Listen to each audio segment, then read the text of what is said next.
Welcome back to another episode of the Six Figure Creative Podcast. I am your host, Brian Hood, and I'm back with my substitute co-host, Mark Eckert. Hey, buddy. How are you? Hey, friend. How's it going, bud?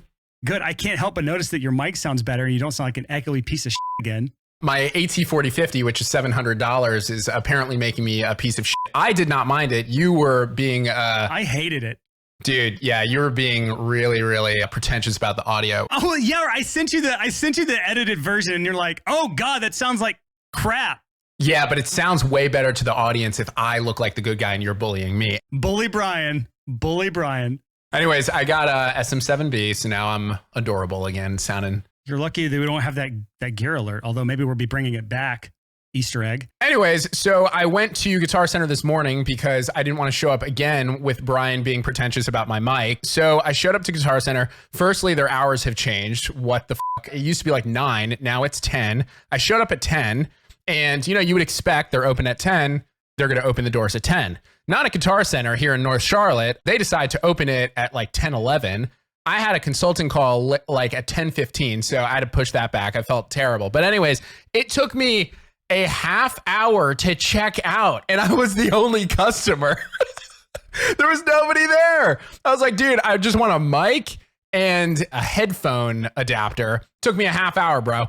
Half hour. That sounds about right. And I'm looking up right now what Guitar Center stock is doing, and it's fallen 12% the last month, 24% the last 6 months. And for good reason, because their buyer experience is awful. And honestly, like there's very few reasons to buy things physically anymore anyways, especially gear like that where you're not testing it out ahead of time. Guitar Center, please sponsor this podcast and we will redo this intro. No, we will delete this whole intro if you pay us money. No, we won't. They reach out to me next week. I'm gonna have to push back on you, Brian. I had a great experience. All of a sudden, like years from now, you're going to go back to this episode and it's going to be like this hard cut with completely different sound. So the other day at Guitar Center, this was an incredible experience. I walked in and it was like I was in heaven. Just get a square reader. That's all I'm asking. Get like a square reader, dude. Anyways, I'm done. There wasn't 16 people playing Stairway to Heaven on all the guitar amps. Let's talk about money and music today, dude. How about let's help the people out instead of talk about my terrible customer service experience this morning. Well, we're not going to talk about music. We're going to talk about relationships. So let's talk about dating and money, right? So this is going to be a continuation of our client acquisition series. Last episode we did on the client acquisition series was episode 200, where Mark walked you through like seven kind of checklist items to talk through on any sales call. And actually, at the end of that call, you were going to a sales call, which was like I'd call it like high ticket, like mini multiples of $10,000s of dollars worth of value. And how did that call go afterwards? Yeah, so it was for a licensing client for that pitch. It was about $500,000 plus a monthly amount. They'll be starting later this year, and I landed it, and I'm very excited. It's kind of cool because usually this is like 100 emails or like 200 emails, but they'd kind of been stalking us for a while, and had some people there that I knew, and they were like, yeah, they're the shit. We need to utilize everything about that pitch. I actually got the confirmation at the end of the email. Usually people are like, okay, cool. Yeah, we'll get back to you and we'll continue the conversation. And they literally said, we look forward to working with you. And I'm like, oh. Did you go through those 7 points from that whole? Absolutely. Every single thing. So if you want to hear how Mark closed a $500,000 client, just go back to episode 200. That's actually a good episode 200. It's like proven process on closing stuff. In the creative world, people are closing clients anywhere from $100 to $50,000 to $100,000. I haven't heard anyone going to $500,000, but you're the first on that. So great for that. So we're going to continue that whole conversation of client acquisition, and we're going to move kind of up the funnel. Bottom of funnel is sales. That was kind of like the last point before someone becomes a customer is that sales conversation. I guess follow up after that would kind of be really the last point, but we're not going to cover that. We're going to move up a little bit and talk about the consideration phase.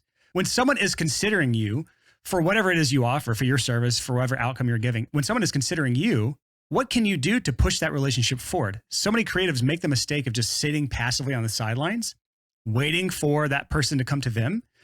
And it's a massive mistake. And it's just like this. It's like you go on a date with somebody, you have a really good connection, really good conversation, and then you just ghost them because you're waiting for them to come to you.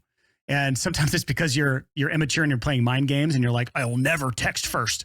And sometimes it's because like you're just scared to, you don't want to bother somebody or whatever. And I think this conversation is going to be really enlightening to creatives who have that sort of mentality where I don't want to bother people. So before this call started, Mark, you were telling me like a percentage of people that are like in passive mode, kind of waiting around, that don't need the service. What percentage of people are actually considering right now, and what percentage of people are actually buying right now? Yeah. So kind of my perspective on all of this is about 80% of people who know about you are just aware that you exist. 1% are actively ready to buy right now, and 19% are kind of eyeing you out, seeing if you're the one. And your entire job, for the most part, is to kind of make that 19% into that 1% and then feed that 80% a little bit more awareness that you exist. So our goal here is to take that 19%, the people that are in consideration phase, and we're trying to move them closer to the desire phase, them actually wanting to work with you, actually making that decision to work with you. So let's talk about this. We brainstormed before this episode a few different ways to do this, to make this actually work.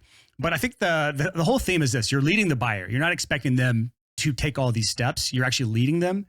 And I think that's the image I want people to have in their head is you're trying to guide someone to make a decision. If they are considering you right now, it's your duty to help them along that consideration phase by leading them. So Mark, real quick, what are some ways that we can help lead that conversation, lead that buyer to actually hire you? Well, I mean, just imagine that you're dating somebody, right? So if you're dating someone and you're not in a relationship yet, but you've been, going out a little bit, a thing that's really important is for them to know that you're the one, so to speak, is you show up, you stay consistent, you text them, hey, how was your day? Stuff like that. You just stay consistent and you show that you're worth something, It's not in like a weird way, but there's almost like a fear of missing out. If you come across desperate where you're constantly berating them of, hey, like you're just kind of annoying, people can sense that. But if they know that you have a life outside of them, you have other stuff going on, there's a fear of missing out. And, that's when they're like, there's a lot of value here. Maybe this is it. Think about it like this. Like when you're talking to someone new and maybe they're like interested in you, like they're like, okay, this is maybe going to work. You can look at this either as a dating perspective or as a client perspective right now, like an actual freelancer, but they're maybe considering you. What are some ways that you can show that you are worthy? So I'm not going to talk about the dating side of things, but you can kind of equate the same conversation here. Our messaging is so important as freelancers, and we are so bad at portraying the value that we provide as freelancers through our website messaging, through what we post on social media. And this is actually something we're really cognizant of on this podcast. We have a whole framework that we talk about internally called EIEIO content. I don't know if I've explained this to you yet or Mark. Oh, you did. It's fantastic. Yeah, this is the framework our editors use to determine what stays in the podcast and what gets cut out. And this is the framework most creatives need to have when it comes to posting any content online, because the stuff you post, either your personal profile or in emails you send out if you are one of the few freelancers who actually have an email list, or in your social media posts on your actual business page, people will stalk you. Actually, you just talked about that, Mark, how that client, that $500,000 client you closed, they were stalking you for a while before they ever pushed the conversation forward. Most clients have known about you for a year before they reach out. In my experience, even just from production, like freelancing, people know for like a year before they finally click apply or whatever the next step is.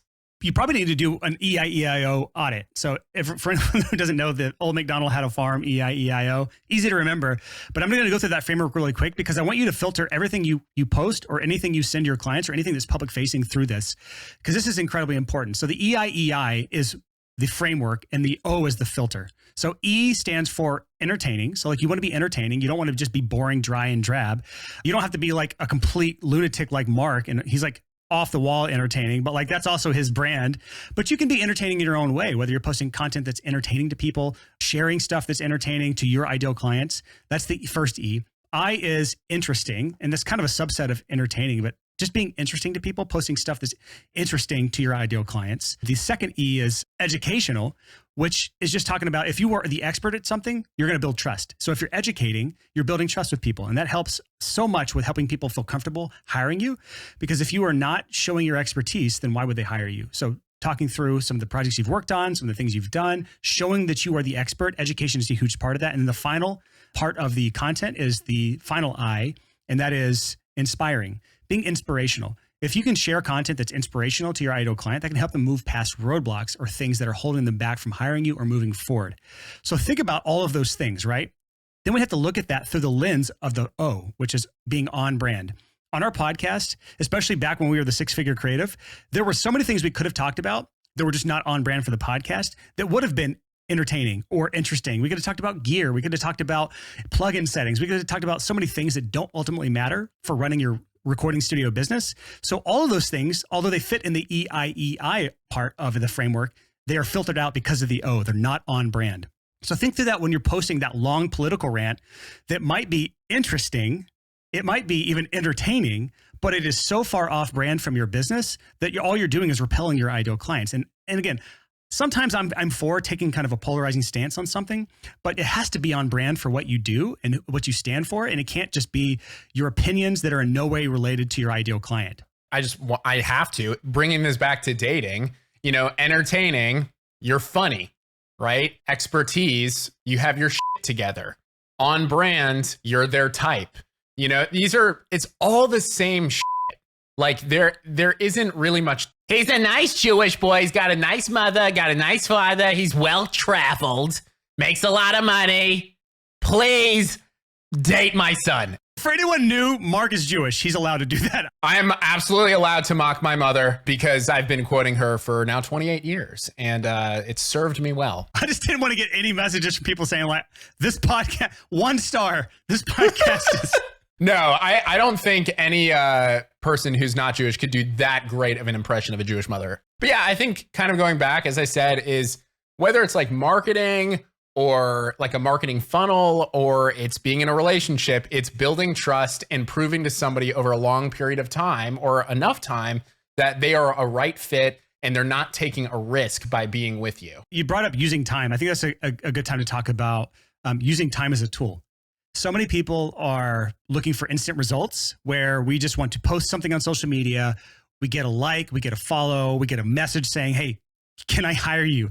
And it never works that way. Like we have to take a long-term approach. We have to use time as a tool. And I think, Mark, you're really good at that, especially as you've moved into kind of enterprise sales where you're working with bigger and bigger corporations who it takes an incredibly frustrating amount of time and emails and back and forth and waiting just to close a client. Depending on what you do, what your sale price is, the problem you're solving, the type of client, the type of market that you are targeting, and just an understanding of everybody involved, because you might not be talking directly to the buyer. They could have a partner, or if you're a wedding photographer, they have a husband or wife, The thing is setting expectations. What I've noticed, this has been really interesting, and I'll bring it back to specifically freelancing, but this call this past week, it was great. I did a great job and they were like, yeah, this is for us, right? Now they've known about me for a while. I've also had calls with, large companies that need to get a bunch of music from us. And I got off the call and I thought I fucked everything up. I was like, why did they not just say yes? Why are they saying they'll get back to me? Like, did I say something wrong? Did I fuck it up? Usually it's not just me on the call. I have, partner or somebody on it with me. And I would call them and like, did I fuck it up? And they're like, no, these are all good signs. This is great. You handled it well. These are all good signs. And that was like a big perspective change. It's like, these are good signs. And so when I was just producing, it was a similar thing. A lot of times I was just talking to an artist. I specialized in working with indie pop artists. Usually they were girls in a smaller city and they were great singers and they just needed a track and they were the decision maker. So a lot of times it would be an immediate yes on that call, but sometimes I would have to follow up and I thought I fucked everything up. It's kind of like the less you are trying to get out of somebody, the more they trust you. And so a lot of times it could be a timing thing where they may not have budget or whatever, but a lot of times they're just not ready. And there could be different reasons for that. A lot of sales processes will tell you you have to kind of like ask specific questions and get through all of their objections to make them pay you. I've never really been about that. If somebody's ready, they're ready. And if I haven't convinced them by the time they're on the call, then that is something that I need to do to better project to everybody how helpful I am. And part of it comes to how good you are at self-filtering. So you're not getting people who are not at the right the right period. Cause like there's so many steps that the person has to take before they're even ready for you, for the service you offer, that if you talk to them too soon, you're wasting both your time. And so some of it's just filtering people out the wrong step, but also keeping people top of mind, keeping you top of mind for that whole period is so important. And we probably need to talk about some systems behind staying top of mind during that period. But it's worth just considering, depending on what your niche is, what has to fall into place. Like an example would be like if you are a wedding photographer, there's a whole process of like wedding planning that it's until they're ready to even talk about the wedding photographer, they're not even a consideration. There's a whole process. If you're like a mastering engineer is a good example in audio, you have to have the song written, recorded, edited, and mixed before you're ever ready for mastering. Just understanding, like, remove your ego from the project and realize that you are a stepping stone in their success. A lot of times as a freelancer, you are just one part of the puzzle that they are solving. Again, we just both come from music, so I'll bring it back. If you're producing artists, a lot of them need help with PR and marketing. So you could offer some stuff for that if you're good at it. But that would be their next step, maybe. If you're a photographer, maybe they want somebody to make a really, really awesome film from the wedding, or, they want some location spots or whatever. Those are other things you can do, but just understanding that you're one piece, and a lot of times you're just in an ingredient to the awesome meal that they are making. You got to let it cook, baby. They got to get all the ingredients, and that is okay. So just stay top of mind and make sure that you keep showing up. You keep taking them out to coffee. You keep checking up and texting, how are you doing?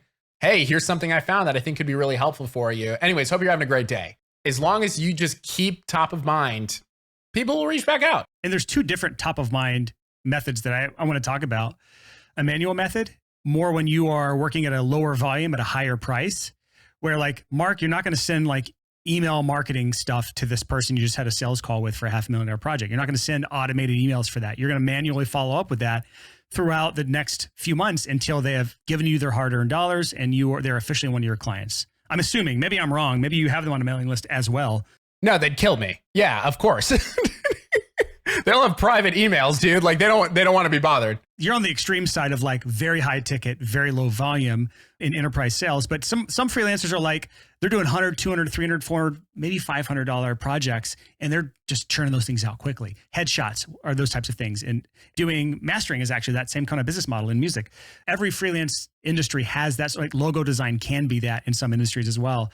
And in that instance, you have to have automated systems for follow-up, or else you're just going to fall on your ass and either forget or ruin your life trying to manually follow up with that many leads and potential clients. Kind of to break down a little bit of that. So you had a good buddy of mine on here, Daniel Cunningham. What episode was that? Episode 176, how to use email marketing to land corporate clients as a photographer. That was back in November 30th. Wow. November 30th of 2021. So Daniel is a commercial photographer, and he specializes in doing corporate work a lot, but he also has a lot of individual clients as well. And he has a thriving email list. And it's kind of funny. He just kind of reminds people what he's up to, and he gives them a little bit of advice sometimes through his email. And it could be as simple as that, is you're just kind of tapping people on the shoulder here and there saying, I'm still here. The worst thing you can do with an email list is not use it.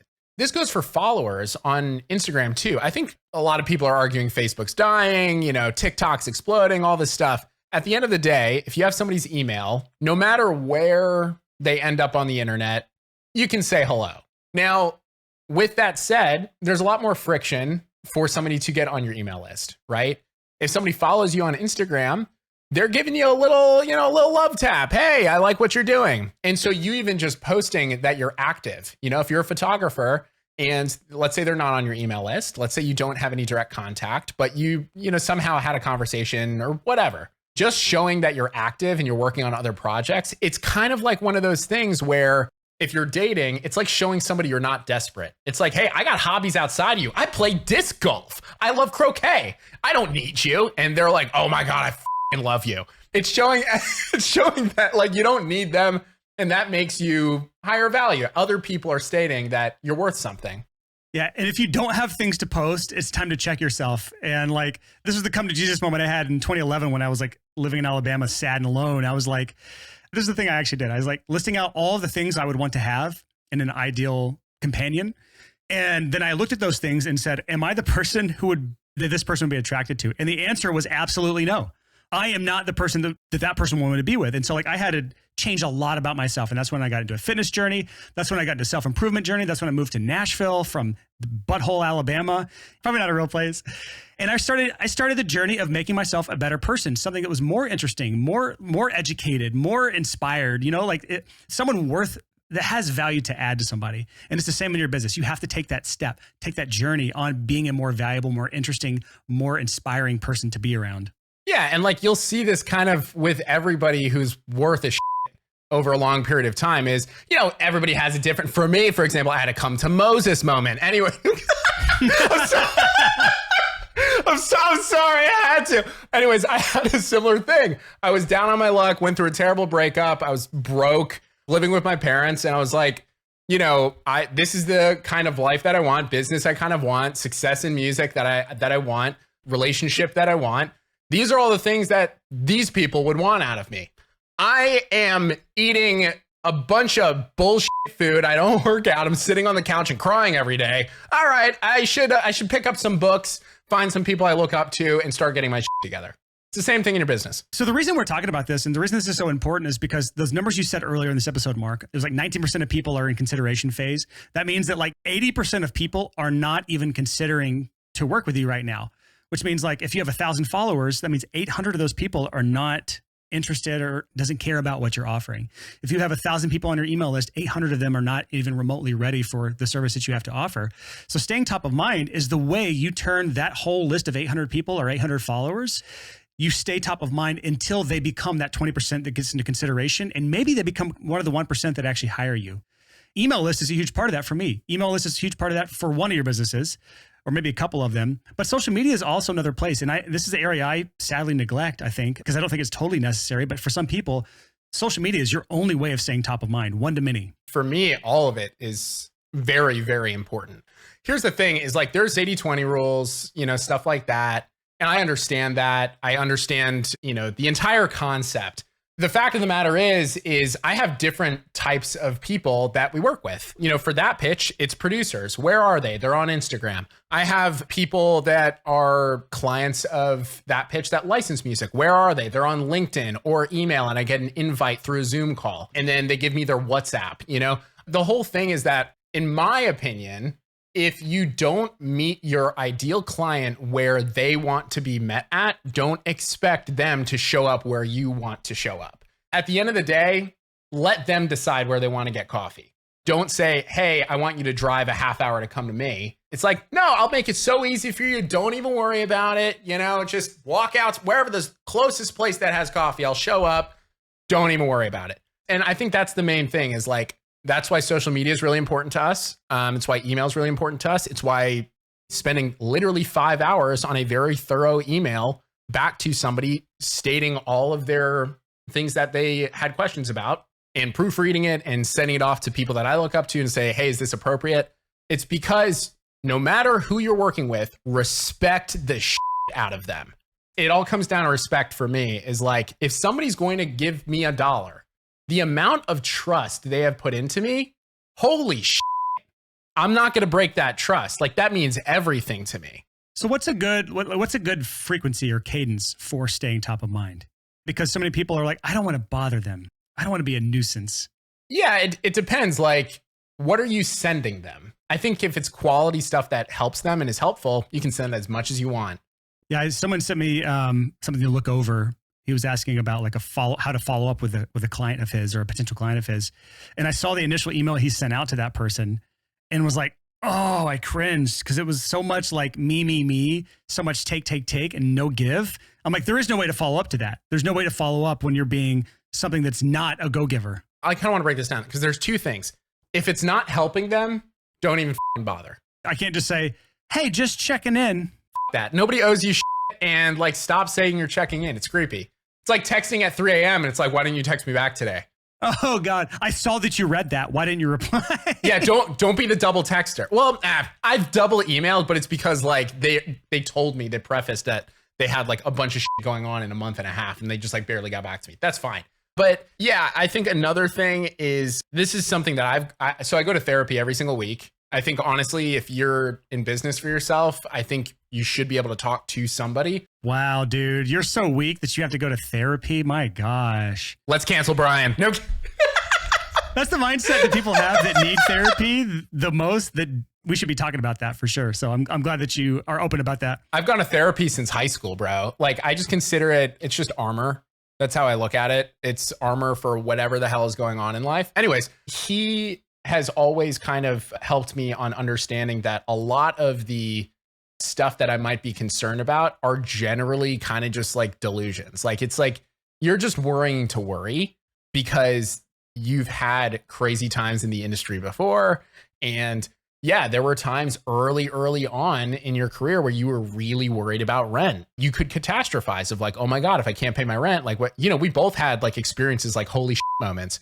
I think that's kind of required in a way if you're going to be full-time self-employed.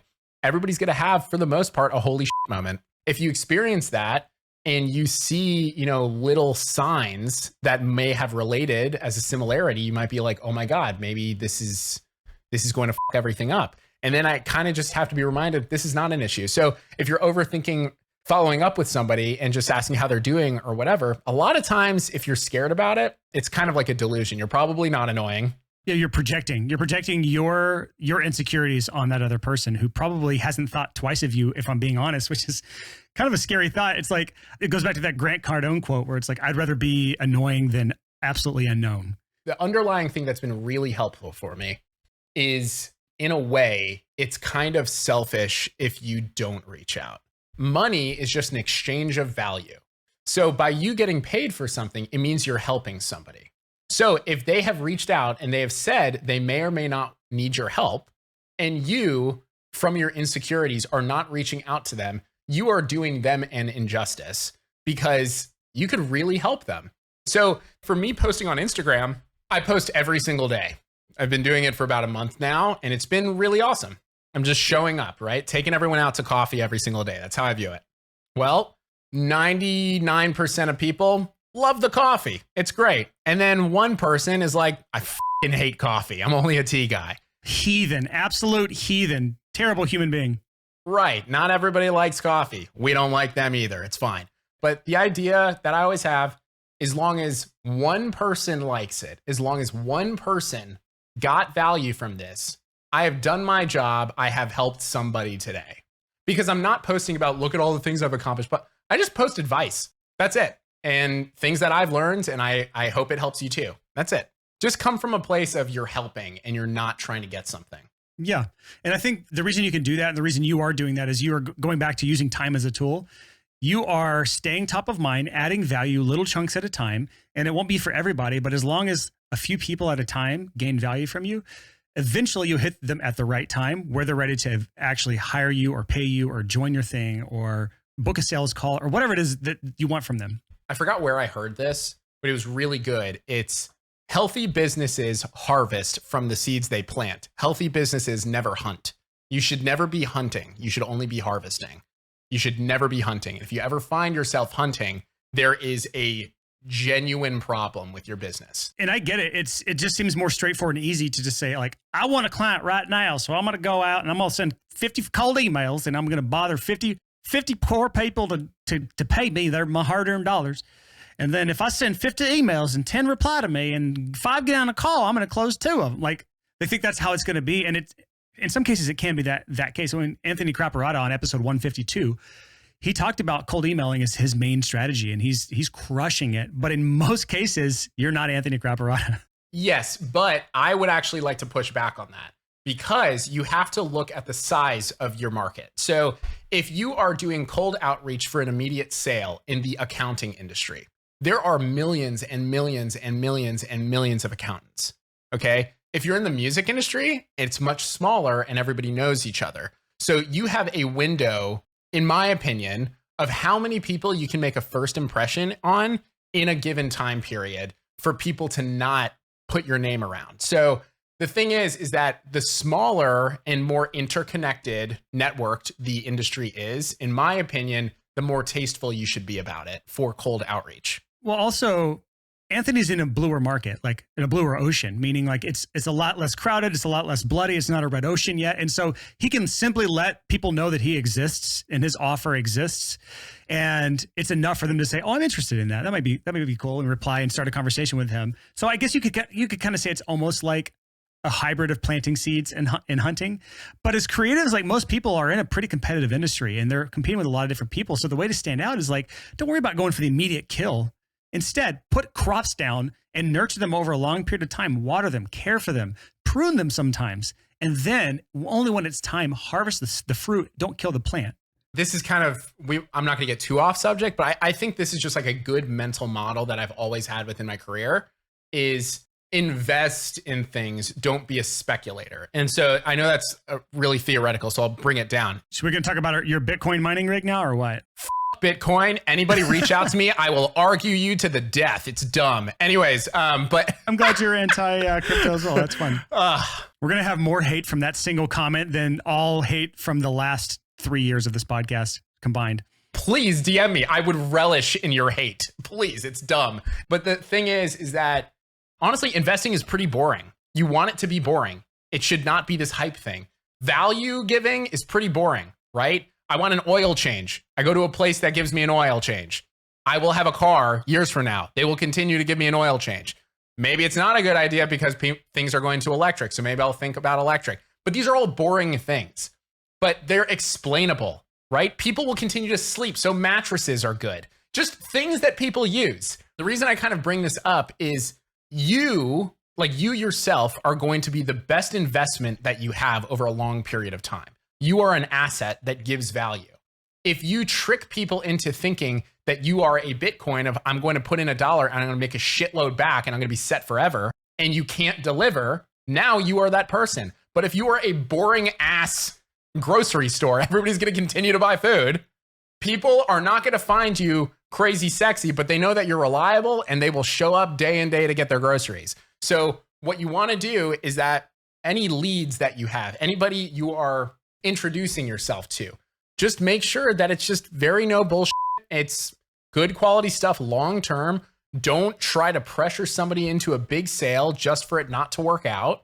You want repeat clients over a long period of time, not a single client that pays you a shitload of money. Yeah, and that's the approach I feel like most people can resonate with, because I'm not sure if I followed all the analogies you gave there, if I'm being honest. I'm sure one or two of you did, and everybody could follow with Bitcoin.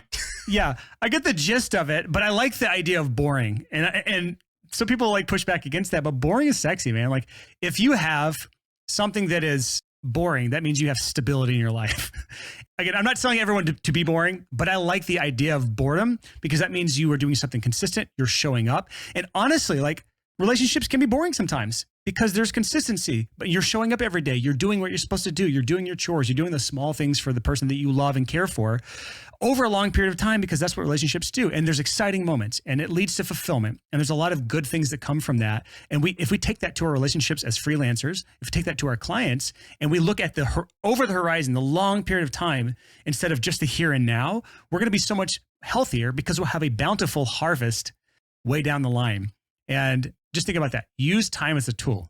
It is a tool. If you look at things for the long term, you're going to be so much better off. I hope I'm proved wrong with Bitcoin, just so you know, because I'm still on that. I really hope I'm proved wrong. I just know I won't be. Anyways, that's it. That's my final words on it. You know what's funny is anytime we record an episode of this podcast, when it finishes, we have an automation in our Slack channel for podcast edits that the automation says a new podcast has been recorded.